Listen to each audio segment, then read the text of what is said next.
Aroma ടിവിയുടെ എല്ലാ മാന്യ ശ്രോതാക്കൾക്കും കർത്താവായ യേശു ക്രിസ്തുവിന്റെ ധന്യതിര നാമത്തിൽ വന്ദനത്തെയും സ്വാഗതത്തെയും അറിയിക്കുന്നു. ഇന്ന് പ്രേക്ഷകരോടൊപ്പം അനുഗ്രഹിക്കപ്പെട്ട ജീവിതാനുഭവം പങ്കുവയ്ക്കേണ്ടതിന് നമ്മൾ ക്ഷണം സ്വീകരിച്ച് ജോയിൻ ചെയ്തിരിക്കുന്നത് കർത്താവിൻ്റെ ദാസൻ പ്രിയ കുട്ടിയച്ചൻ ജോർജ് അവറുകളാണ്. തൻ്റെ ജീവിതത്തിൽ കത്തോലിക്ക പാരമ്പര്യത്തിൽ നിന്നും കർത്താവിനെ കണ്ടുമുട്ടുവാൻ ഇടയായി തീർന്നുവെങ്കിലും ചില പ്രത്യേക സാഹചര്യത്തിൽ അദ്ദേഹം പിന്മാറ്റത്തിലേക്ക് പോകുവാൻ ഇടയായി തീർന്നു. അതേ തുടർന്ന് തൻ്റെ ജീവിതത്തിൽ നേരിട്ടതായ അനർത്ഥങ്ങളും തന്നെ പിന്മാറ്റത്തിലേക്ക് പോകുവാൻ ഇടയായി തീർന്നു. എങ്കിലും സ്വർഗത്തിലെ ദൈവത്തിൻ്റെ മഹാപദ്ധതിക്കായിട്ട് ദൈവം തന്നെ മടക്കി വരുത്തിയ ഒരു അനുഗ്രഹിക്കപ്പെട്ട സാക്ഷ്യത്തിൻ്റെ ഒരു ചെറിയ ഭാഗം നമുക്ക് കേൾക്കാം. കർത്താവ് നമ്മെ സഹായിക്കട്ടെ. എല്ലാ പ്രിയപ്പെട്ടവരും ശ്രദ്ധയോടെ സ്കിപ്പ് ചെയ്യാതെ അവസാനം വരെ വീഡിയോ കാണുകയും കേൾക്കുകയും ചെയ്ത് നിങ്ങളുടെ പ്രിയപ്പെട്ടവർക്കായി ഷെയർ ചെയ്ത് കൊടുക്കുക. നിങ്ങളുടെ പ്രാർത്ഥനാ വിഷയങ്ങൾ സ്ക്രീനിൽ കാണുന്ന വാട്സപ്പ് നമ്പറിൽ ഞങ്ങളെ അറിയിക്കുക. എല്ലാ തിങ്കളാഴ്ചയും രാത്രി 9 മണി മുതൽ പ്രേക്ഷകർക്ക് കൊണ്ട് വിശേഷ പ്രാർത്ഥന നടന്നു വരുന്നു. നിങ്ങളതിൽ സംബന്ധിക്കുക. കർത്താവ് നമ്മെ സഹായിക്കട്ടെ. പ്രിയ കർത്താവിൻ്റെ ദാസൻ പ്രിയ കുട്ടിയച്ചൻ ജോർജിനെ തികഞ്ഞ സ്നേഹത്തോടും ആദരവോടും കൂടി അരോമാറ്റിയുടെ പ്രേക്ഷകരോടൊപ്പം സമയം ചെലവഴിക്കുന്നതിനായിട്ട് ഞങ്ങൾ സ്വാഗതം ചെയ്തോളൂ. ദൈവനാമം മഹത്വപ്പെടുമാറാകട്ടെ. എൻ്റെ പേര് കുട്ടിയച്ചൻ എന്നാണ്. എൻ്റെ ഭാര്യയുടെ പേര് ലീലാമ്മ. എനിക്ക് 2 മക്കളുണ്ട്. രണ്ടുപേരും വിവാഹിതരാണ്. അവരും വിവിധ ജോലികളിലൊക്കെ ആയിരിക്കുന്നു. അവര് തിരുവനന്തപുരത്താണ് അവരെ രണ്ടുപേരെയും വിവാഹം ചെയ്തിരിക്കുന്നത്.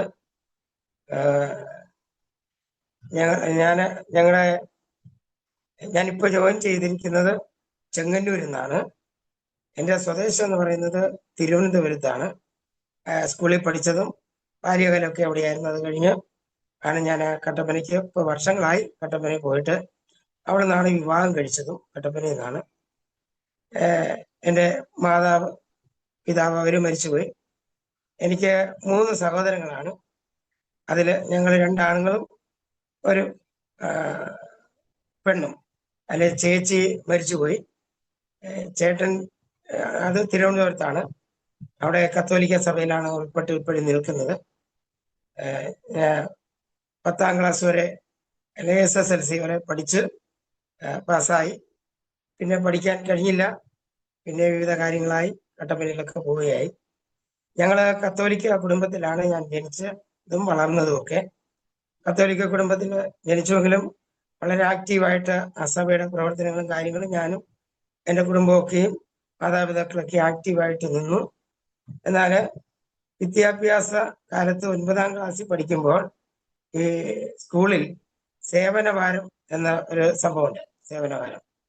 ആ സമയത്ത് ഞാൻ ഒരു വാക്കത്തി കൊണ്ട് ഒരു കുറ്റി വെട്ടി. ആ സമയത്ത് ഈ കുറ്റി നിലത്തി നിന്ന് അടിച്ചിട്ട് ഒരു കല്ലോടുകൂടി വന്ന് എൻ്റെ വലത് കണ്ണിനടിച്ച് ആ വലത് കണ്ണ് പൊട്ടിപ്പോയി. പൊട്ടിയെന്ന് പറഞ്ഞാൽ പിന്നെ കാഴ്ചയില്ലാതായി തകർന്നു പോയി. അങ്ങനെ ഹോസ്പിറ്റലിലെല്ലാം കൊണ്ടുപോയി.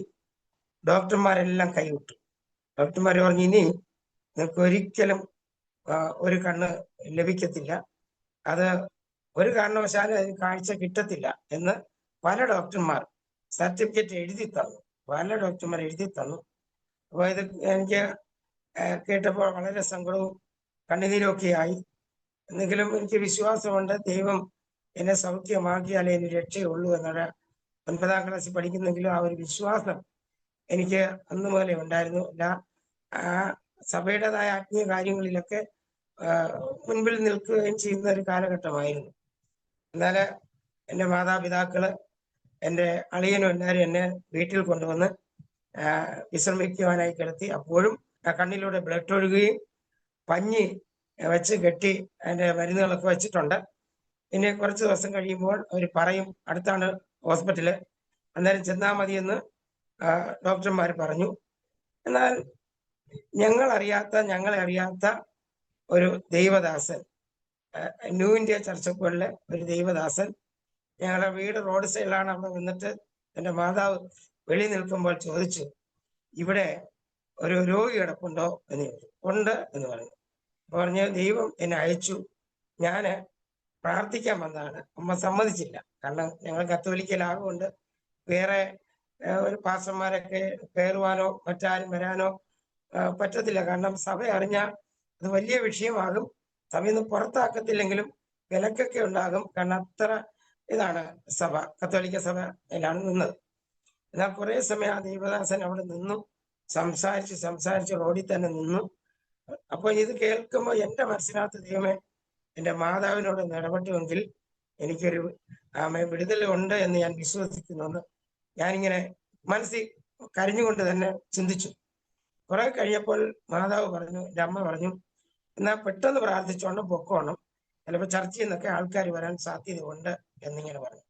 ഇത് കേട്ടപാടെ ദൈവദാസൻ ഓടി വന്ന് എൻ്റെ അടുക്കൽ, ഞാൻ കിടക്കുകയാണ്, എൻ്റെ അടുക്കൽ വന്ന് മുട്ടുകുത്തി.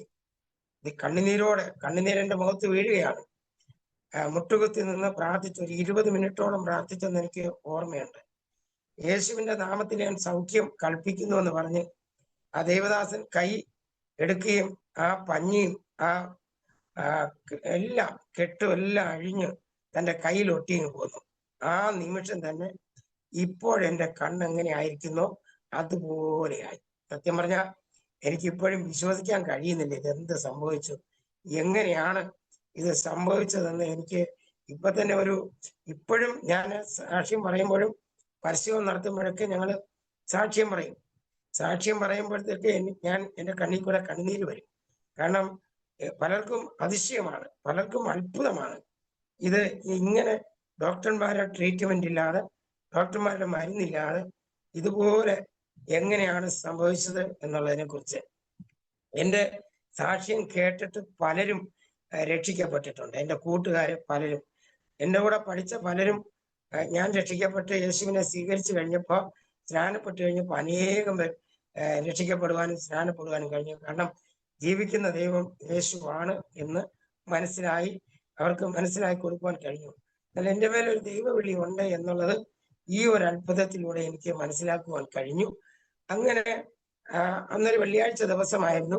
ദൈവദാസൻ ഞങ്ങളെ വിളിച്ചില്ല. ഞങ്ങൾ ചോദിച്ചു, എവിടെയാണ് സഭ പാസ് വരുന്നത്, എവിടെ നിന്നാണ്? ഒരു പ്രതിഫലവും മേടിച്ചില്ല, കൊടുത്തിട്ടും വാങ്ങിച്ചില്ല. കർത്താവ് അയച്ചത് കൊണ്ട് ഞാൻ വാങ്ങിക്കത്തില്ലെന്ന് പറഞ്ഞു. എന്നാൽ അന്നൊരു വെള്ളിയാഴ്ചയാകൊണ്ട് പെട്ടെന്ന് പ്രാർത്ഥന അന്ന് വൈകിട്ടുണ്ടെന്ന് പറഞ്ഞ് ദൈവദാസൻ അവിടെ പോയി. അപ്പൊ ഞാന് ഇതെല്ലാം കഴിഞ്ഞ് ഇപ്പൊ ഇരിക്കുന്നത് പോലെ തന്നെ വെളിയിൽ കൂടെ എല്ലാം ഓടി നടക്കുകയാണ്. എൻ്റെ അപ്പനും അളിയനും ഇവരെല്ലാം എന്നെ കൊണ്ട് ഹോസ്പിറ്റലിൽ നിന്ന് ആക്കിയിട്ട് ജോലിക്ക് പോയി. തിരിച്ചു വരുമ്പോൾ ഞാനിങ്ങനെ ഓടി നടക്കുക. ഇവർ ചോദിച്ചു, അയൽവക്കാരൊക്കെ വന്ന് എന്നെ കണ്ട് സങ്കടത്തോടെ കരഞ്ഞോണ്ട് പോയി. ചില മണിക്കൂറുകൾ കഴിഞ്ഞപ്പോൾ ജനം വീണ്ടും കൂടി എൻ്റെ വിടുതൽ കണ്ടിട്ട്, എൻ്റെ സൗഖ്യമാണ്. അപ്പൊ ഓരോരുത്തർ പറഞ്ഞു, അവരെവിടുന്നോ സൗഖ്യം കിട്ടി, എങ്ങനെയോ സൗഖ്യം കിട്ടി, കണ്ണ് ശരിയായി, വിളട്ടൊന്നുമില്ല, ഇപ്പോൾ അവൻ അത്ഭുതത്തോടെ നടക്കുന്നു, അത്ഭുതമാണ് എന്ന് പറഞ്ഞ് അനേകം പേർ പിന്നെ എന്നെ കാണാൻ വന്നു. പിതാവും എൻ്റെ അളിയനും ഒക്കെ ഭയങ്കരമായിട്ട് അവർക്ക് ഭയങ്കര വിശ്വാസം കൂടി. അപ്പൊ എൻ്റെ മാതാവ് പറഞ്ഞു, ഇതേപോലെ പാസ്റ്റർ വന്നിരുന്നു, ആ പാസ്റ്റർ പ്രാർത്ഥിച്ച ഉടനെ ഇത് സംഭവിച്ചു, വിടുതൽ സംഭവിച്ചു. നമുക്കിനി ഇവിടെ നിന്നുകൊണ്ട് പ്രയോജനമില്ല. കാരണം ഇത്രയും മണിക്കൂറുകളായിട്ടും സഭയിൽ നിന്ന് പോലും ഒരു മനുഷ്യനും വന്ന് നമ്മളെ തിരക്കിയില്ല. ദൈവം അയച്ചിട്ടൊരു മനുഷ്യൻ വന്നപ്പോൾ ദൈവം നമ്മളെ കണ്ടിരിക്കുകയാണ് എന്ന് പറഞ്ഞ് അന്ന് മുതൽ ഞങ്ങൾ അന്ന് രാത്രിക്ക് തന്നെ ആ സഭയിൽ പോയി. പക്ഷെ അത് കഴിഞ്ഞ് ഭയങ്കര പ്രശ്നങ്ങളുണ്ടായി. സഭക്കാർ വലിയ വിഷയങ്ങൾ ഉണ്ടാക്കി. ഞങ്ങളുടെ സഭ വിട്ടുപോയി, പെന്തക്കോസ്തിൽ പോയി, ഞങ്ങൾ വഴിയിലിട്ട് തല്ലും അടിക്കും, അങ്ങനെ പറ്റത്തില്ല എന്നൊക്കെ പറഞ്ഞ് ഭയങ്കര വിഷയം ഉണ്ടാക്കിയപ്പോൾ അമ്മ ചോദിച്ചു, നിങ്ങൾ ആരെങ്കിലും വന്നോ? അന്ന് ഞങ്ങൾ അന്വേഷിച്ചോ? എന്നില്ല, നിങ്ങളെ അറിയിച്ചല്ലേ, വന്ന് പറഞ്ഞല്ലേ. ഇനി ഞങ്ങളില്ല എന്ന് പറഞ്ഞ് അന്ന് സഭ വിട്ട് വളരെ ആക്റ്റീവായിട്ട് തന്നെ മുൻപോട്ട് പോകുമ്പോൾ കുറെ കഴിഞ്ഞപ്പോൾ സഭയിൽ ഞങ്ങൾ സഭയിൽ അവിടെ ചേർന്നു. ആദ്യം സ്നാനപ്പെടുന്നത് എൻ്റെ പിതാവും മാതാവുമാണ്. അവർ സ്നാനപ്പെട്ട് 2-3 വർഷം കഴിഞ്ഞപ്പോൾ ഞാനും എൻ്റെ ചേച്ചിയുടെ മകളും ഞങ്ങൾ ഒരുമിച്ച് തിരുവനന്തപുരം ജില്ലയിലെ ആറാട്ടുവഴി എന്ന് പറയുന്ന സ്ഥലത്ത് ചെന്ന് ഞങ്ങളുടെ ന്യൂ ഇന്ത്യ സഭയുടെ കീഴിൽ സെൻട്രലിന്റെ ഒരു സ്നാനപ്പെട്ടു. പിന്നെയും വിദ്യാഭ്യാസം തുടർന്നു. ചില വർഷങ്ങൾ കഴിഞ്ഞപ്പം ചില വിഷയങ്ങൾ ഉണ്ടായപ്പോൾ വിശ്വാസത്തിൽ നിലനിൽക്കാൻ കഴിഞ്ഞില്ല, പറ്റാതെ വന്നു. കാരണം നമ്മൾ നിലനിർത്താനും കഴിയാതെ വന്നു. ഉള്ള പറഞ്ഞാൽ ആ സ്നാനപ്പെട്ടതിന്റെ അന്ന് ഞങ്ങൾ 66 പേരുണ്ടായിരുന്നു. അന്ന് എന്നോട് മാത്രം ദൈവദാസൻ പറഞ്ഞു, നിന്നെ എൻ്റെ വേലയ്ക്ക് വേണ്ടി ഞാൻ വിളിച്ചിരിക്കുന്നു, നിന്നെ എൻ്റെ വേലയ്ക്ക് വേണ്ടി ഞാൻ കണ്ടിരിക്കുന്നു എന്ന് പറഞ്ഞ് എന്നോട് മാത്രം പറഞ്ഞു. പക്ഷെ എങ്കിലും നിലനിൽപ്പാൻ കഴിയാതെ വണ്ണം പിന്മാറ്റത്തിലേക്ക് പോയി. പിന്മാറിപ്പോയി. ഇത്രയും അത്ഭുതം കണ്ടുവെങ്കിൽ എന്തെന്നറിയത്തില്ല, ചില വർഷങ്ങൾ പിന്മാറിപ്പോകാൻ. അപ്പോഴും എൻ്റെ മനസ്സിനകത്ത് ദൈവമേ, ഇതൊരു ശരിയായ ഭാഗമല്ല എന്ന് ചിന്തിക്കുന്നുണ്ടെങ്കിലും ഞാൻ പിന്മാറ്റത്തിൽ പോയപ്പോഴും പലരും, അനേകം പേരും എനിക്ക് വേണ്ടി പ്രാർത്ഥിക്കുന്നു, മടങ്ങി വരണമെന്ന് പ്രാർത്ഥന. പക്ഷെ എന്റെ ഹൃദയം മടങ്ങുന്നില്ല. എന്താണെന്ന് എനിക്ക് അറിയത്തില്ല. അങ്ങനെ കട്ടപ്പനയില് ചെന്നുപെട്ടു. അവിടെ ചെന്നുപെട്ട് അങ്ങനെ അവിടുന്ന് വിവാഹം കഴിഞ്ഞു. എന്നാൽ പിന്നെ ഗുണ്ടായുസത്തിലേക്ക് അങ്ങ് തിരിഞ്ഞു. അവിടെ കട്ടപ്പനയിൽ വെച്ച് ഗുണ്ടായുസത്തിലേക്ക് തിരിഞ്ഞു. കാരണം അഭ്യാസമൊക്കെ നല്ല പോലെ പഠിച്ചിട്ട് ഉള്ള ആളാണ് ഞാൻ. പിന്നെ ഒന്ന് പറഞ്ഞാൽ രണ്ടിന് വെട്ട്, വടിവാള്, ഇങ്ങനെയുള്ള സകല സന്നാഹങ്ങളോടുകൂടിയാണ് പോകുന്നത്. അപ്പോഴും കല്യാണം കഴിഞ്ഞുവെങ്കിലും വൈഫ് വിശ്വാസത്തിൽ വന്നില്ല. പക്ഷെ വൈഫിന്റെ ചേച്ചിമാർ രണ്ടുപേർ വിശ്വാസത്തിൽ വന്നു. അങ്ങനെ ഞാന് ഈ ഗുണ്ടായുസത്തിന്റെ രീതിയിലും ആരെയും പേടിയില്ലാത്ത രീതിയിലും ഒക്കെ അങ്ങ് നീങ്ങി വളരെ പ്രയാസത്തിന്റെ നടുവിൽ, എന്നാൽ അപ്പോഴും വളരെ പ്രയാസങ്ങൾ നേരിടുന്നുണ്ടെങ്കിലും ആയുധങ്ങൾ കയ്യിലുള്ളത് കൊണ്ട് ഒരു വിഷയമില്ലെന്നുള്ള ചങ്കൂറ്റവും ഉറപ്പോടുകൂടെ പോകുമ്പോഴും എനിക്ക് വേണ്ടി പ്രാർത്ഥിക്കാൻ ഒരു കൂട്ടം ജനം ഉണ്ടായിരുന്നു. അങ്ങനെ മുൻപോട്ട് പോകുന്നത് എന്ന് പറഞ്ഞാൽ വളരെ നികഷ്ടമായ രീതിയിലായിരുന്നു മുൻപോട്ട് പോകുന്നത്. പക്ഷേ അപ്പോഴും എന്നെ ആദ്യം കാണുന്ന പാസ്റ്റർമാര് ആയിട്ടുള്ളവരെ എന്നെ അടുത്ത് വിളിച്ചിട്ട് പറയും, നിങ്ങളെ ദൈവം അഭിഷേകം ചെയ്തിരിക്കുകയാണ്, മടങ്ങി ദൈവസേനയിൽ വരണം. അപ്പൊ ഞാൻ ദൈവദാസന്മാരോടൊക്കെ എതിർത്തിട്ടുണ്ട്, തെറി പറഞ്ഞിട്ടില്ല, ബഹുമാനത്തോടെ എതിർത്തിട്ടുണ്ട്. എന്നാൽ അങ്ങനെ ഇരിക്കുമ്പോൾ എൻ്റെ വൈഫിന് ടോൺസിൽ എന്ന രോഗം വന്നു. ഞങ്ങള് ഇനി പോകാൻ ഇല്ലാത്ത ഹോസ്പിറ്റൽ ഇല്ല. അതുപോലെ എല്ലാ ഹോസ്പിറ്റലിലും ഈ ടോൺസിന്റെ അസുഖം മാറും. ഇന്ന് കൊണ്ടുപോകും, 4 ദിവസം കഴിയുമ്പോൾ മാറും, ഒരു 10 ദിവസം കഴിയുമ്പോൾ വീണ്ടും വരും. അവസാനം ഒരു ഡോക്ടർ പറഞ്ഞു, ഇങ്ങനെ പോയാൽ ചിലപ്പോൾ നിങ്ങളുടെ ഭാര്യ ജീവനോടെ കിട്ടാൻ സാധ്യതയില്ല എന്നിങ്ങനെ പറഞ്ഞു. വർഷങ്ങളായി ഇങ്ങനെ പൊയ്ക്കൊണ്ടിരിക്കുക, വളരെ പ്രയാസമായി. അപ്പൊ ഞങ്ങൾക്ക് 2 കുഞ്ഞുങ്ങൾ ജനിച്ചു. കുഞ്ഞുങ്ങൾക്കും ഒന്ന് മാറി രോഗം ഒരിക്കലും മാറുന്നില്ല. പക്ഷെ തിരിച്ചറിയുന്നില്ല ഞാൻ ദൈവത്തിന്റെ ശിക്ഷയാണെന്നോ ദൈവം എന്നിൽ തന്നിരിക്കുന്ന അഭിഷേകത്തിലേക്ക്, ആ ശുശ്രൂഷയിലേക്ക് മടങ്ങി വരണമെന്നൊന്ന് ഉള്ള ചിന്ത എനിക്കില്ല. പക്ഷെങ്കിലും ചിന്തിക്കും, എനിക്കിങ്ങനെ പോയാൽ ശരിയാകത്തില്ല എന്ന് എന്റെ ദൈവാത്മാവ് ചിന്തിപ്പിക്കുന്നതാണെന്ന് ഞാൻ വിശ്വസിക്കുന്നത്. വീണ്ടും ഈ രീതിയിൽ പൊക്കോണ്ടിരുന്നെങ്കിലും മക്കൾക്ക് മാറി രോഗം, ഒരു കാരണവശാലും സൗഖ്യം കിട്ടുന്നില്ല. അവസാനം എന്നെ പരിചയപ്പെടുത്തിയത് എൻ്റെ വൈഫിന്റെ ചേച്ചിയാണ്, മേരി എന്ന് പറഞ്ഞ ചേച്ചി. ആ ചേച്ചി പറഞ്ഞു, ഇങ്ങനെ ഒരു പ്രാർത്ഥന സ്ഥലമുണ്ട് ഞങ്ങളുടെ അടുത്താണ്, ഒരു 6 കിലോമീറ്റർ നമുക്ക് പോകാം എന്ന് പറഞ്ഞു. അവളെ വിളിച്ചോണ്ട് പോയി. ഞാൻ എതിർക്കത്തില്ല, രാത്രി പ്രാർത്ഥനയ്ക്ക് പോകുമ്പോൾ ചെന്ന് വിളിച്ചോണ്ട് വരും. പ്രാർത്ഥനയ്ക്ക് പോകുന്നതിനുള്ള എല്ലാ കാര്യങ്ങളും ഞാൻ ചെയ്തു കൊടുക്കും, സാമ്പത്തികം കൊടുക്കും, സ്വത്രകാഴ്ചയ്ക്ക് ദശാംശതൊക്കെ കൊടുക്കും. അങ്ങനെ പോയി ഒറ്റ ആ ചെന്ന എനിക്ക് ദൈവം വിടുതൽ തന്നതുപോലെ തന്നെ വളരെ സീരിയസ് ആയ അനുഭവത്തിലാണ് അവള് ആ ഉപവാസ പ്രാർത്ഥനയിൽ വെള്ളിയാഴ്ച ചെല്ലുന്നത്. അവിടെ ചെന്നപ്പോൾ തന്നെ ദൈവദാസൻ അവളെ കണ്ടിട്ടില്ല. ആ എൻ്റെ വൈഫിനോട് പറഞ്ഞു, നീ ഡോക്ടർമാരെല്ലാം കണ്ട് മടുത്ത് ഇനി നീ മരിക്കാനിരിക്കുകയാണ്. കാരണം പക്ഷെ നീ മരിക്കുമായിരുന്നു, നീ നിന്റെ ഭർത്താവിനെയും കുഞ്ഞുങ്ങളെയും നോക്കിയാണ് ഇത് ചെയ്യാത്തത്. പക്ഷെ നീ വിശ്വസിക്കുന്ന ഒരു സ്ത്രീ ആകൊണ്ട് ഇന്ന് പോലെ ഇവിടുന്ന് പോകുമ്പോൾ സൗഖ്യത്തോടെ പോകത്തുള്ളൂ. ദൈവദാസൻ ശക്തമായി ജനമെല്ലാരും പ്രാർത്ഥിച്ചു. അത്ഭുതം എനിക്ക് തന്ന അതേ അത്ഭുതം അവളിൽ നിമിഷ നേരം കൊണ്ട് ആ രോഗം വല്ലാത്ത ടോൺസിൽ വന്ന് ഒരു വല്ലാത്ത അവസ്ഥയിലേക്ക്. കാരണം ഒരു രോഗസൗഖ്യം ശരീരത്തിൽ ഉണ്ടാകുമ്പോൾ നമുക്ക് അനുഭവിച്ചറിയാൻ കഴിയുമല്ലോ. ആ അനുഭവം അവൾക്കുണ്ടായി. അവൾ അന്ന് തന്നെ സ്നാനപ്പെട്ടതല്ലെങ്കിൽ പോലും അഭിഷേകം പ്രാപിച്ചു. നന്നായി അവിടെ നിന്ന് ദൈവത്തെ ആരാധിച്ച് അത്ഭുത വിടുതല്. വൈകിട്ട് ഞാന് ഒരു പ്രശ്നവും അടിയും ബഹളവും ഒക്കെ ഉണ്ടാക്കി തിരിച്ച് രാത്രിയിൽ വീട്ടിൽ വരുമ്പോൾ ഭയങ്കര കരച്ചിലും നിലവിളിയുമാണ്. ഞാനോർത്ത് ഞാൻ ഇങ്ങനെയുള്ള പ്രശ്നം ഉണ്ടാക്കി വന്നത് അറിഞ്ഞിട്ടായിരിക്കും. അല്ല, ഞാൻ ചോദിച്ചു. അപ്പൊ പറഞ്ഞു, അല്ല എനിക്ക് സൗഖ്യം കിട്ടി. ഞാൻ പറഞ്ഞു, ചുമ്മായിരിക്കും. ഇല്ല, നിങ്ങളെ വിടുവിച്ച യേശു ഉണ്ടല്ലോ, കണ്ണിന് ഇതെല്ലാം നിങ്ങൾ അനേകം പേര് പറഞ്ഞിട്ടുള്ളതല്ലേ, ആ യേശു തന്നെയാണ് എന്നെ വിടുവിച്ചിരിക്കുന്നത്. ഞാൻ പറഞ്ഞു, സത്യമാണ്, സത്യം. എന്നാൽ നിനക്ക് അത് അനുഗ്രഹമാട്ടെ എന്ന് പറഞ്ഞു. എങ്കിലും പിന്മാറ്റത്തിൽ നിന്ന് വരാൻ കഴിഞ്ഞില്ല. എന്താണെന്ന് എനിക്കറിയില്ല, കഴിഞ്ഞില്ല. വീണ്ടും വർഷങ്ങൾ പോയി. പക്ഷെ ജീവിതത്തിൽ സ്വസ്ഥതയോ സമാധാനമോ, മക്കൾക്കെല്ലാം രോഗങ്ങളും പ്രയാസങ്ങളും ഒക്കെ. അങ്ങനെ വൈഫ് സ്നാനപ്പെട്ടു. അവള് സ്നാനപ്പെടാൻ പോകുന്നെന്ന് പറഞ്ഞു. ശരി, ഞാൻ വസ്ത്രമെല്ലാം മേടിച്ചു കൊടുത്തു. സ്നാനത്തിന് ഞാൻ പോയില്ലെങ്കിലും സ്നാനപ്പെട്ട് എതിർപ്പൊന്നുമില്ല. സ്നാനപ്പെട്ടു, വളരെ അഭിഷേകത്തോടെ നിന്നു. വർഷങ്ങൾ എനിക്ക് വേണ്ടി പ്രാർത്ഥിച്ചു. ഉപവാസം എന്ന് പറഞ്ഞാൽ എല്ലാ ദിവസവും എനിക്ക് വേണ്ടി ഉപവാസമാണ്. അങ്ങനെ ഇരിക്കുമ്പോൾ ഒരു ദിവസം ഇവർ പോരുന്ന സഭയിൽ ഒരു ദൈവദാസൻ ഉപവാസ പ്രാർത്ഥനയ്ക്ക് വന്നിട്ട് അവളോട് ആലോചന പറഞ്ഞു, എന്നെ 2 മാസത്തിനുള്ളിൽ ദൈവം ഈ ഭൂമിയിൽ നിന്ന് മാറ്റപ്പെടുത്താൻ പോവുകയാണ്, മടങ്ങി വന്നില്ലെങ്കിൽ എന്ന് പറഞ്ഞു. വീട്ടിൽ തിരിച്ചു വന്നിട്ട് അവൾ എന്നോട് പറഞ്ഞു, ഞാൻ അന്നേരം ഒരു കല്യാണത്തിന് പോയൊക്കെയായിരുന്നു തിരുവനന്തപുരത്ത്. അപ്പൊ ഇവര് വന്നില്ല, ഉപവാസ പ്രാർത്ഥന നടക്കുന്നുണ്ട്, വന്നില്ല. ഞാൻ നിർബന്ധിച്ചില്ല, കാരണം അപ്പോഴും ആത്മീയമായൊരു അനുഭവം ഉണ്ട്. ഞാൻ പറഞ്ഞു, ശരി, ഓക്കെ, നിങ്ങൾ വരണ്ട, ഞാൻ പോയിട്ട് വരാം. ഞാൻ പോയിട്ട് തിരിച്ചു വരുമ്പോൾ ഇതുപോലെ തന്നെ നിലവിളിയും കരച്ചിലും. എന്താ ഇങ്ങനെ ഒരു ആലോചന കേട്ടു. ഞാൻ പറഞ്ഞു, ചാകുകയാണെങ്കിൽ ചാകട്ടെ, പക്ഷേ ആമേൻ, ദൈവം, അവര് പോകുന്ന ചർച്ചിൽ ഈ പറഞ്ഞാൽ ചില പ്രശ്നങ്ങൾ ഉണ്ടായി, സഭ ഒരു വല്ലാത്ത അവസ്ഥയിൽ പോയി. അത് കഴിഞ്ഞ് എനിക്ക് വേണ്ടിയിട്ട് ദൈവം തമിഴ്നാട്ടിൽ നിന്ന്, അതായത് ജനിച്ചതും വളർന്നതും ഒക്കെ ഇടുക്കി ജില്ലയിലാണെങ്കിൽ പോലും അവർ തമിഴ്നാട്ടിൽ ചെന്ന് ശുശ്രൂഷകൾ ചെയ്ത് വീണ്ടും അവര് കട്ടപ്പനയ്ക്ക് പോകുന്ന വഴി ഏലപ്പാറ കഴിയുമ്പോൾ ചപ്പാത്ത് എന്ന് പറഞ്ഞ സ്ഥലത്ത് വന്ന് സെറ്റിലായി. സേവിയർ ഭാഷ എന്ന് പറയും. ആ ഭാഷ എനിക്ക് വേണ്ടി ദൈവം അയച്ചതുപോലെ ആ വെള്ളയാങ്കുടി എന്ന്, കട്ടപ്പന വെള്ളയാങ്കുടി എന്ന് പറഞ്ഞ സ്ഥലത്ത് വന്നൊരു ആരാധന തുടങ്ങി.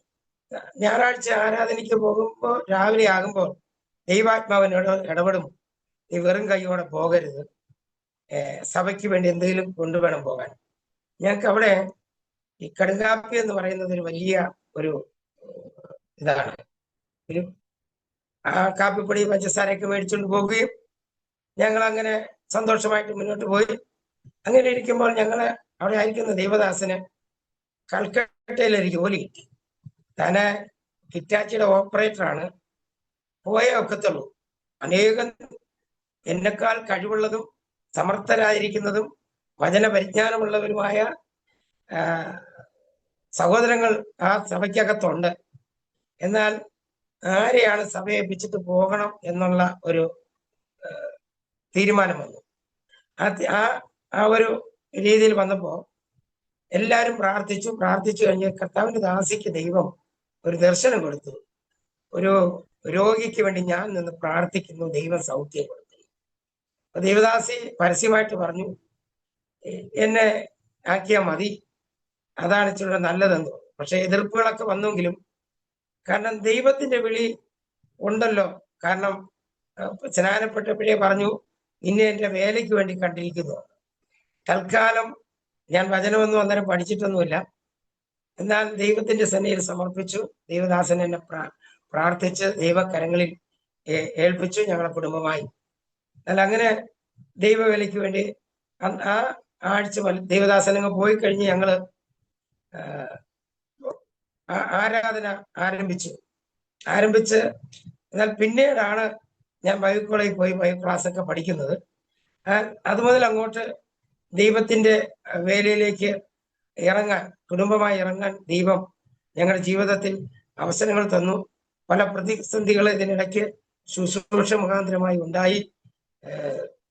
ശുശ്രൂഷ പോലും പോകും എന്നൊരു കണ്ടീഷനൊക്കെ വന്നു. കാരണം എതിർപ്പ്, പൈശാചികന്റെ പോരുകള്, വ്യക്തികളുടെ പോരുകൾ. പക്ഷെ അവിടെ എല്ലാം പ്രാർത്ഥനയിലൂടെ ദൈവത്തിന്റെ ആ വിളിയുള്ളത് കൊണ്ട് ദൈവം തമ്പുരാൻ ഞങ്ങളെ നിർത്തി. എന്നാൽ എന്റെ വൈഫിന്റെ ആൾക്കാർ മുഴുവനും കത്തോലിക്കരാണ്. അവരിന്നും അവർ 9 മക്കളാണ്.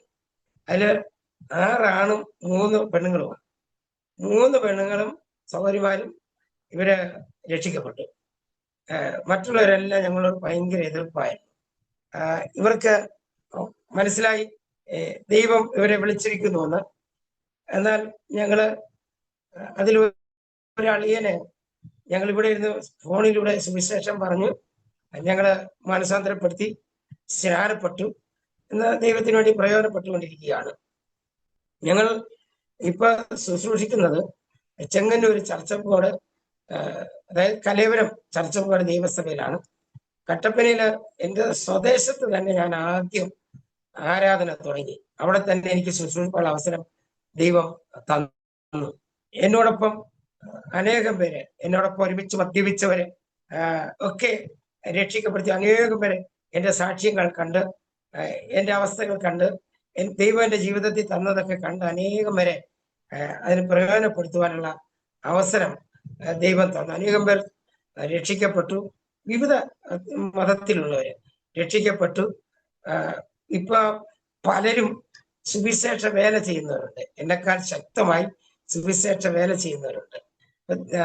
അതുപോലെ ഞങ്ങള് പരിശീലനങ്ങള് മുറ്റത്ത് കൺവെൻഷന് ഒക്കെ നടത്തുന്നു. ഇപ്പോഴും ഞങ്ങള് കട്ടപ്പന തുടങ്ങിയ ആ സുവിശേഷ വേല ഇപ്പം 10-23 വർഷമായി ദൈവത്തിന്റെ വേലയിൽ വേല തുടങ്ങിയിട്ട് 23 വർഷമായി. ഇപ്പൊ ഞങ്ങൾ ശുശ്രൂഷിക്കുന്നത് ചെങ്ങന്നൂര് താമസിക്കുന്നുവെങ്കിലും പത്തനംതിട്ട ജില്ലയിലെ കോഴഞ്ചേരി എന്ന് പറയുന്ന സ്ഥലത്താണ് ഞങ്ങൾ ശുശ്രൂഷിക്കുന്നത്. അവിടെ ചെറിയൊരു സഭയാണ്, എന്നാൽ ശുശ്രൂഷ അനുഗ്രഹമായി പോകുന്നുണ്ട്. ഇതിന്റെ നടുവിൽ തന്നെ ഞങ്ങൾക്ക് പല പ്രശ്നങ്ങളുണ്ടായി. ഞാന് ഒന്ന് തെന്നി വീണ നടുവിന് പ്രശ്നമായിരുന്നു. ബെൽറ്റ് ഇപ്പോഴും ഉണ്ട്, 2 ബെൽറ്റ് ഉണ്ട്. ഒരു വാരിയലിന് പൊട്ടലുണ്ടായിരുന്നു. 2 വർഷമായെങ്കിലും ഇപ്പോഴും അതിന്റെ ട്രീറ്റ്മെന്റ് ഒക്കെ ചെറുതായിട്ടൊക്കെ ചെയ്യുന്നുണ്ടെങ്കിലും ഡോക്ടർമാർ പോലും ഇപ്പോഴും പറഞ്ഞു വളരെ പ്രയാസമായിരിക്കുമെന്ന്. പക്ഷേ 6 മാസം കഴിയാതെ ശുശ്രൂഷയ്ക്ക് പോകരുതെന്ന് ഡോക്ടർമാർ പറഞ്ഞതാണ്. ഞാൻ 78ാമത്തെ ദിവസം ദൈവം എന്നെ സഭയ്ക്കകത്ത് കൊണ്ട് നിർത്തിയെന്നുള്ളതാണ് ശുശ്രൂഷയ്ക്ക് വേണ്ടിയിട്ട്. അങ്ങനെ പല പ്രതിസന്ധികൾ ജീവിതത്തിൽ വന്നു, പല പ്രതിസന്ധി ശുശ്രൂഷയിലായിട്ട് പോലും മനുഷ്യനാലും വൈശാചികനാലും ഒക്കെ പല രോഗങ്ങള്, പല പ്രയാസങ്ങള്, ശരീരത്തെ തളർത്തിക്കളഞ്ഞ അവസ്ഥ ഒക്കെ ജീവിതത്തിൽ കടന്നു വന്നു. പക്ഷെ അതിന്റെ നടുവിലൊക്കെ എനിക്ക് വേണ്ടി പ്രാർത്ഥിക്കാൻ ഒരു കൂട്ടര് ഉണ്ടായിരുന്നു. ആ പ്രാർത്ഥനയുടെ ശക്തിയോടെ ഇന്നും നടുവിൽ അല്പ പ്രയാസങ്ങൾ ഉണ്ടെങ്കിൽ പോലും ശക്തമായി തന്നെ ഞങ്ങള് ദൈവത്തിന്റെ വേല ചെയ്യുന്നുണ്ട്. അതുപോലെ പരസ്യയോഗം, എൻ്റെ കൂടെ മറ്റ് ദൈവദാസന്മാരൊക്കെ ഉണ്ട്, ഒത്തിരി പേരുണ്ട്. എനിക്ക് ഒരാള് ചെറിയൊരു സെറ്റ് വാങ്ങിച്ചു തന്നു. അതുകൊണ്ട് ഞങ്ങൾ ശക്തമായിട്ട് ഞാനും വൈഫും ചില ദൈവദാസന്മാർ കുടുംബമായി പരസ്യമൊക്കെ നടത്തുകയും ട്രാക്ട് കൊടുക്കുകയും അനേകം ഭവനങ്ങളെ സന്ദർശിക്കുകയൊക്കെ ചെയ്യുന്നു. ഇതിനിടയ്ക്ക് സുവിശേഷ വിരോധികൾ ഞങ്ങളെ തല്ലിയിട്ടുണ്ട്, ഞങ്ങളെ ഓടിച്ചിട്ടുണ്ട്, മൈക്ക് സെറ്റൊക്കെ പിടിച്ച് വാങ്ങിച്ചിട്ടുണ്ട്. എങ്കിലും കർത്താവിന്റെ വേലയിൽ ശക്തമായി തന്നെ നിൽക്കുവാൻ കർത്താവ് സഹായിക്കുന്നു. അപ്പൊ തന്നെ എൻ്റെ മോനും സുവിശേഷ വേലയ്ക്ക് വേണ്ടി ദൈവവിളിയുള്ളവനാണ്, നന്നായി ശുശ്രൂഷിക്കും. ഞാൻ സുഖമല്ലായിരിക്കുമ്പോഴൊക്കെ വരികയും ശുശ്രൂഷിക്കുകയൊക്കെ ചെയ്യും. സഭയില് എല്ലാവർക്കും തിരുവനന്തപുരത്താണെങ്കിൽ പോലും അവിടെ ഒരു സഭയിൽ ചേർന്ന് നിൽക്കുന്നു, ആ സഭയിൽ കൈത്താങ്ങായിട്ട് നിൽക്കുന്നു. അവിടെ ഉള്ള ചെറിയ ചെറിയ ജോലിയൊക്കെ ചെയ്തു സുവിശേഷ വേലയില് പരിശീലനത്തിനൊക്കെ പോവുകയും ഒക്കെ ചെയ്യുന്നുണ്ട്. ശക്തമായി തന്നെ നിൽക്കുകയാണ് അവിടെ. പിന്നെ അവിടെയും വാടകയ്ക്കാണ് താമസിക്കുന്നത്. അതുപോലെ മോളും കുടുംബമാണെങ്കിലും അവരും സഭയിൽ ആക്റ്റീവായിട്ട് തന്നെ ദൈവത്തിന് വേണ്ടി നിൽക്കുകയാണ്. തലമുറകള് ദൈവത്തിന് വേണ്ടി നിൽക്കുന്ന കാണുമ്പോൾ വളരെ അനുഗ്രഹമാണ്, സന്തോഷം തോന്നുന്നുണ്ട്. കാരണം മുൻകാലങ്ങളുടെ ജീവിതം വെച്ച് നോക്കിയാൽ ഇങ്ങനെ ഒരു അവസ്ഥയിൽ വരുമെന്ന് ഒരിക്കലും ചിന്തിച്ചതല്ല.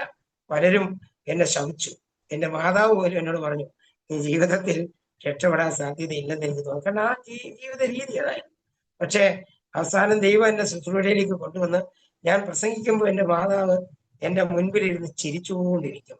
കാരണം ദൈവം എന്നെ എടുത്ത് ഉപയോഗപ്പെടുത്തി ഈ ഒരു രീതിയിൽ വരത്തില്ല എന്നുള്ളത്. കാരണം ദൈവം ഒരുവനെ കണ്ടാൽ അതിനപ്പുറമായി ഒന്നും ചെയ്യാനില്ല എന്നുള്ളതിനെ കുറിച്ച് എന്നെ സ്വദേശത്തും ഞാൻ ആയിരുന്നിടത്തൊക്കെ ദൈവം ഞങ്ങളെ ഉയർത്തി. എന്നാൽ കട്ടപ്പനയില് ഞങ്ങള് ഒരു ഭവനത്തിന്റെ പണി 2018 ആരംഭിച്ചു. പക്ഷെ ആരംഭിച്ചുവെങ്കിലും പല പ്രതിസന്ധികളുണ്ടായി. അതിന് ഇതുവരെ പൂർത്തിയായിട്ടില്ല. കാരണം അതിനുള്ള സാമ്പത്തികം ഇല്ല. കാരണം എൻ്റെ ട്രീറ്റ്മെന്റ് ഒക്കെ വലിയ രീതിയിലായിപ്പോയി. അങ്ങനെ ഞാൻ ഇപ്പോഴും ആ പഞ്ചായത്തിൽ നിന്ന് കിട്ടിയതാണ്.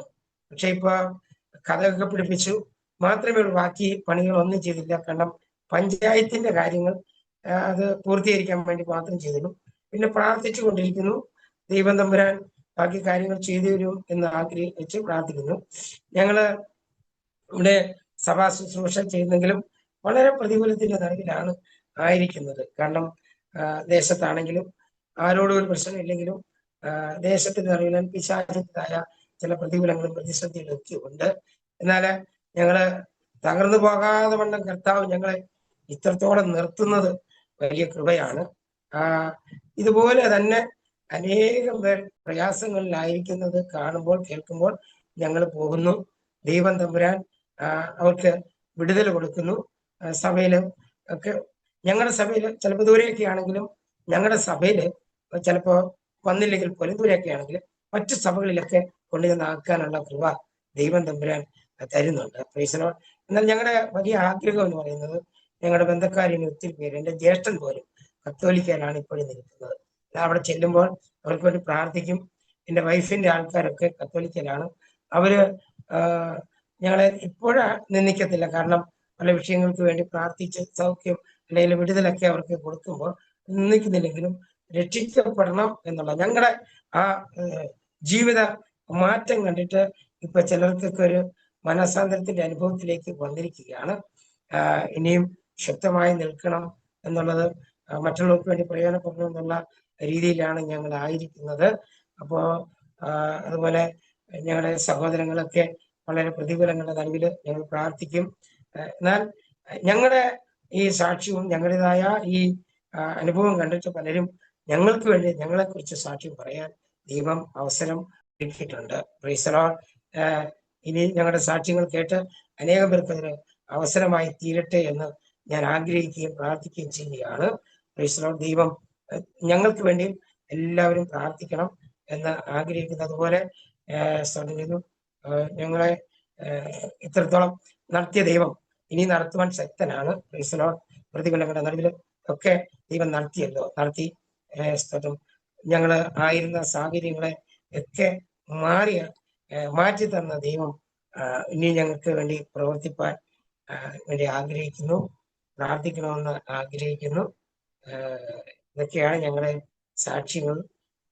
ഇപ്പോഴും ശക്തമായി തന്നെ ദൈവം ഉപയോഗപ്പെടുത്തുന്നുണ്ട്. പക്ഷെങ്കിലും ദേശത്ത് നിന്നൊക്കെ പ്രതികൂലങ്ങളൊക്കെ ഉണ്ട്. അതൊന്നും വകവെക്കാതെ ദൈവത്തിന് വേണ്ടി ഞങ്ങൾ നിൽക്കുന്നു. ടീമുണ്ട്. ടീം എന്ന് പറഞ്ഞാൽ പരിശോധത്തിന്റെ ടീമുണ്ട്. അതിനൊക്കെ പോകുന്നുണ്ട്. ഇപ്പോ എൻ്റെ ഒരു ചെറിയ സെറ്റാണ്. വലിയൊരു സെറ്റിന് വേണ്ടി ഞാൻ ദൈവത്തിനെ പ്രാർത്ഥിച്ചുകൊണ്ടിരിക്കുന്നു. ഇനിയും ശക്തമായിട്ട് ദൈവത്തിന് വേണ്ടി ചെയ്യണം എന്നൊക്കെയുള്ള ആഗ്രഹമുണ്ട്. അതിനുവേണ്ടി ഞങ്ങൾക്ക് വേണ്ടി പ്രാർത്ഥിക്കണം. സമയം ഒത്തിരി തന്നെങ്കിലും ഇങ്ങനെ ചുരുക്കമായിട്ടാണ് കാര്യങ്ങൾ പറയാൻ കഴിഞ്ഞത്. Praise the Lord. അപ്പോൾ ഇതിന് ഒരു അവസരം ഒരുക്കി തന്നത് ഞങ്ങളുടെ ചേച്ചി മേരി ചേച്ചിയാണ്. അപ്പോൾ അതിലൂടെയാണ് ഞങ്ങൾക്ക് ഈ ഒരു അവസരം കിട്ടിയത്. അപ്പോൾ എൻ്റെ ഡാനിയൽ ജോൺ പാസ് ഉണ്ടല്ലോ, എൻ്റെ ആരോമ ടിവിയുടെ എല്ലാ പ്രവർത്തകരും പ്രവർത്തനങ്ങളും അതിൻ്റെ ഓരോ പ്രവർത്തനങ്ങളും അതിൻ്റെ പ്രവർത്തിക്കുന്നവരെ എല്ലാം ദൈവം ധാരാളമായി തന്നെ അനുഗ്രഹിച്ച് ഇനി ഈ മീഡിയ അനേകം പേർക്ക് അത് പ്രയോജനപ്പെടുവാനും ഇങ്ങനെയുള്ള സാക്ഷ്യങ്ങൾ അനേകം പേർ കേട്ട് യേശുവിനെ വിശ്വസിപ്പാനും യേശുവില് വരുവാനും ഉള്ള മുഖാന്തരങ്ങൾ ഒരുക്കുകയും ഇതിനുള്ള എല്ലാ സാഹചര്യങ്ങളെയും ദൈവം ജോൺ ദാനിയൽ സാറിനും പാസിനും കൂടെയുള്ളവർക്കും കുടുംബത്തിനും എല്ലാം അതിനവസരങ്ങൾ ഒരുക്കി തരട്ടെ. ഇനിയും ധാരാളമായി നിങ്ങളെ ദൈവം അനുഗ്രഹിക്കട്ടെ. എനിക്ക് അവസരം തന്നതിന് വളരെ സന്തോഷമുണ്ട്. ഞങ്ങളെ ഓർത്ത് പ്രാർത്ഥിക്കാൻ ആവശ്യപ്പെടുകയാണ്. ഞങ്ങളെ സ്നേഹിക്കുന്ന നല്ല സ്വർഗ്ഗപിതാവേ, ഈ ആരോമ ടിവിയുടെ പ്രവർത്തനങ്ങൾ ദൈവമേ ഇതുവരെയും കർത്താവ് നടത്തി ഇനിയും കർത്താവ് ഞങ്ങളുടെ മക്കൾക്ക് കൊടുത്തിരിക്കുന്നതായ ആ ദർശന പ്രകാരം മുൻപോട്ട് ഒരു തടസ്സങ്ങളും കൂടാതെ വണ്ണം പോകുവാൻ എൻ്റെ കർത്താവെ അതിനാവശ്യമായിരിക്കുന്ന എല്ലാ കാര്യങ്ങളും പരിശുദ്ധ പിതാവ് ചെയ്ത് അങ്ങയുടെ മക്കളെ കർത്താവ് അനുഗ്രഹിക്കുകയും ഇതിന്റെ മുൻപിൽ നിൽക്കുന്ന ഡാനിയൽ ജോൺ പാസിന്റെ കുടുംബത്തെ, അതിന്റെ പ്രവർത്തകരെ, അതിന്റെ ഓരോ ചുമതലകൾ ഏറ്റിരിക്കുന്നവരെ അപ്പച്ച അങ്ങയുടെ കരങ്ങൾ ഞങ്ങൾ തരികയാണ്. അപ്പ ആ കരങ്ങൾ തരുമ്പോൾ കർത്താവ് അവരുടെ പ്രവർത്തനങ്ങൾ, അവരുടെ വർക്കുകൾ എല്ലാം അനുഗ്രഹമാക്കി തീർക്കണം.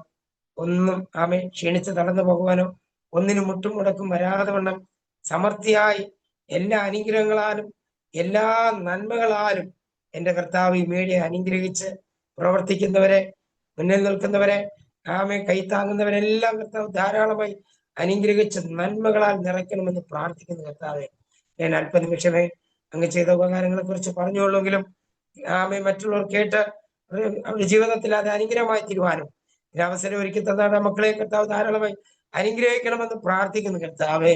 ആമെ കർത്താവ് അനുഗ്രഹിച്ചാട്ടെ. ഇനി ശക്തമായി തന്നെ മീഡിയ ആമെ മുൻപോട്ട് പോകാൻ കർത്താവ് സഹായിക്കണമെന്ന് പ്രാർത്ഥിക്കുന്നു. അടിയനെ ബലപ്പെടുത്തണം കർത്താവ്. ദാസന്മാരെ, പ്രവർത്തകരെല്ലാം അനുഗ്രഹിക്കണം. യേശുവിന്റെ നാമത്തിൽ താഴ്മയോടെ അപേക്ഷിക്കുന്നു. ദേതോ നീ കേൾക്കുമാറാകണമേ. ആമേൻ, ആമേൻ, ആമേൻ. താങ്ക് യു കർത്താവിൻ്റെ ദാസൻ. ഈ കുട്ടിയച്ഛൻ ഇത്രത്തോളം സമയം ദൈവം നടത്തിയതായ അത്ഭുതകരമായ വഴികളെക്കുറിച്ച് ദൈവനാമ മഹത്വത്തിന് വേണ്ടി പങ്കുവയ്ക്കുവാൻ കർത്താവ് കൃപ ചെയ്തതിനായിട്ട് പ്രത്യേക ദൈവദാസനോട് ഉള്ളതായ നന്ദി അറിയിക്കുന്നു. അരോമാറ്റിയുടെ പ്രേക്ഷകർക്ക് ഈ ജീവിതാനുഭവം അനുഗ്രഹമായി തീർന്നുവെങ്കിൽ നിങ്ങളുടെ പ്രിയപ്പെട്ടവർക്ക്, സുഹൃത്തുക്കൾ കൂടി ഷെയർ ചെയ്ത് കൊടുക്കുക. അവരും കേട്ട് അനുഗ്രഹിക്കപ്പെടട്ടെ. അതുപോലെ തന്നെ നിങ്ങളുടെ വിശേഷിയാൽ പ്രാർത്ഥനാ വിഷയങ്ങൾ സ്ക്രീനിൽ കാണുന്ന വാട്സപ്പ് നമ്പറിൽ അറിയിക്കാവുന്നതാണ്. നിങ്ങളുടെ വലിയൊരു അഭിപ്രായങ്ങളും നിർദ്ദേശങ്ങളും കമൻറ്റ് ബോക്സിൽ രേഖപ്പെടുത്താവുന്നതാണ്. എല്ലാ തിങ്കളാഴ്ചയും രാത്രി 9 മണി മുതൽ വിശേഷിയാൽ പ്രേക്ഷകർക്ക് വേണ്ടി പ്രാർത്ഥന നടന്നു വരുന്നു. കർത്താവ് നമ്മെ സഹായിക്കട്ടെ. അടുത്ത അനുഗ്രഹിക്കപ്പെട്ട സാക്ഷ്യവും വചനചിന്തയുമായി വീണ്ടും കൂടി കാണുവരെ എല്ലാ പ്രിയപ്പെട്ടവർക്കും good bye. God bless you all. ഓർമ്മയുടെ മനോരഥത്തിൽ മായാത്ത ഓർമ്മയ്ക്കായി അരോമ മാട്രിമോണിയിൽ നിന്നും ജീവിത പങ്കാളിയെ കണ്ടെത്തൂ. നിങ്ങൾ ഒരു ക്രിസ്തീയ ജീവിത പങ്കാളിയെ അന്വേഷിക്കുകയാണോ? അതോ മക്കൾക്ക് അനുയോജ്യമായ ഒരു തക്ക തുണയ്ക്ക് വേണ്ടി പ്രാർത്ഥിക്കുന്ന വ്യക്തിയാണോ? എങ്കിൽ അരോമ മാട്രിമോണി നിങ്ങൾക്ക് വേണ്ടിയാണ്. ഇന്നു തന്നെ സൗജന്യമായി രജിസ്റ്റർ ചെയ്യൂ.